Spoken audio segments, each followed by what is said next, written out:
This 3D printed deck box can hold a ton of cards, is customizable and fidgety, but it also does one thing better than almost every other deck box I've used, and I have reviewed a ton.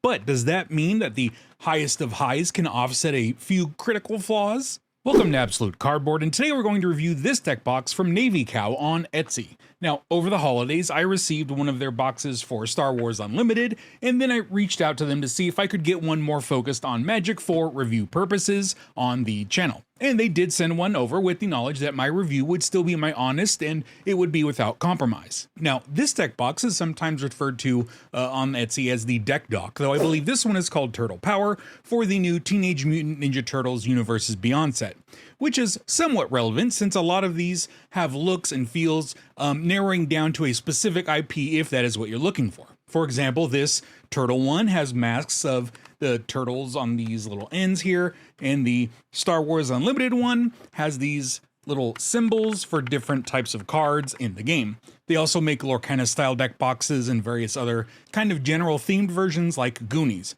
but for some reason not the X-rated parody of Goonies, Gooners.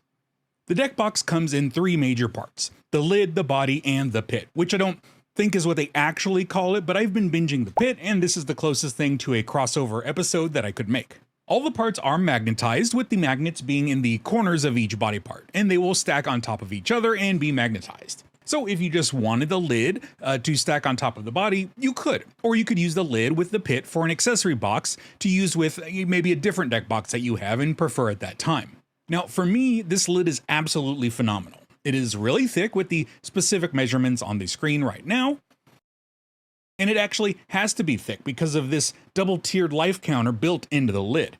And since it kind of has to be clamped together, you don't end up with the problem that a lot of flat 3D printed items have, which is that you have one super nice side and one okay side, the super nice one being the one that has contact with the print bed, and the non-nice side is usually just being printed into thin air. Because of the constructed nature of the lid, it has a nice two-sided look, with this pattern on the top frame and on the entire bottom.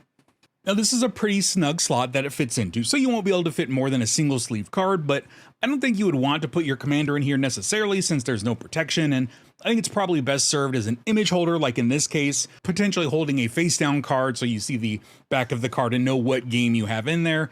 It's really more for art than, say, like a card showcase, though you could definitely use it for that if you want. And the lid is maybe the best life counter I've ever used. That's counting 3D printed and traditionally manufactured. Let me pull out the image here and you can see how it works.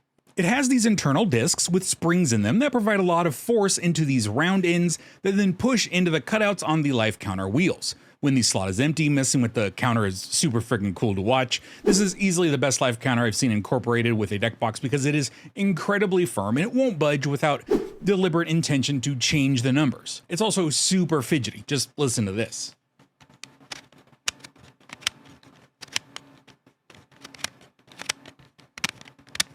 This is easily my favorite part of the box, which is not to say the other parts are bad. For instance, the pit is surprisingly spacious.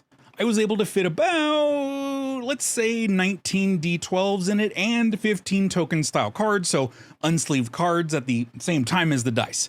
If you want to go all tokens, you can get about 60 unsleeved cards in the pit, or about 33 single sleeve cards, though I wouldn't recommend storing sleeve cards down in the pit, since the pit has these little corners and this little chamfer at the bottom, which can potentially give your sleeves dog ears and bends if you put enough pressure on them over time. Obviously, your miles may vary with different sized and sided dice and double or triple sleeved cards, so I'll have technical measurements on the screen here. And unfortunately, the pit doesn't hold the big ass bundle dice. Navycow does offer custom-made pits, like this one for the Gamegenic Star Wars. If you have a particular token set, you should check their site and see what options they have to offer. I know they also do like a Burger Tokens one, and as I mentioned before, this thing has magnets on the top, so you can attach either the body or the lid directly to this. But it should also be noted that there are magnets on the bottom. In a basic sense, it means you can stack this deck going like lid, pit, body, instead of the normal and traditional what you would think, lid, body, pit. But it also allows for some really weird stuff, like, for example, here it is hanging off the side of my top-down recording setup. The same principle holds for the lid, so if you ever wanted to keep track of your life with your refrigerator, now is your moment to shine.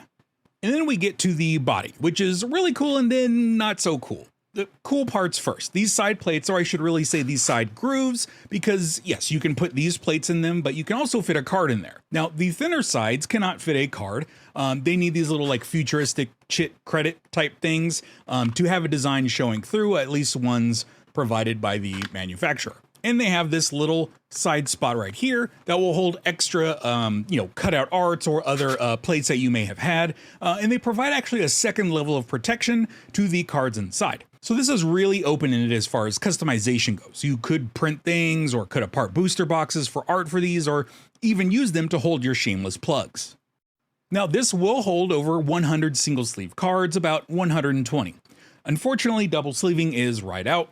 For specific information, here are the interior measurements. And with the extra room on the sides, I kind of wish those longer sides had that same extra slot for additional plates as the thin sides do, because one of the downsides of this box is that these sides are pretty vulnerable. Even with the plates in, there isn't much stopping force coming from the outside of the box. If you have some cutout art or card there, you have even less. And there is the matter of getting cards in and out of the box. You can slide up the plates and pinch. There's also a hole on the bottom where I assume you are meant to put your finger to push out a batch of cards to grab. Either that, or it's for you to pull the old dick in a box routine with your special someone at Commander Night.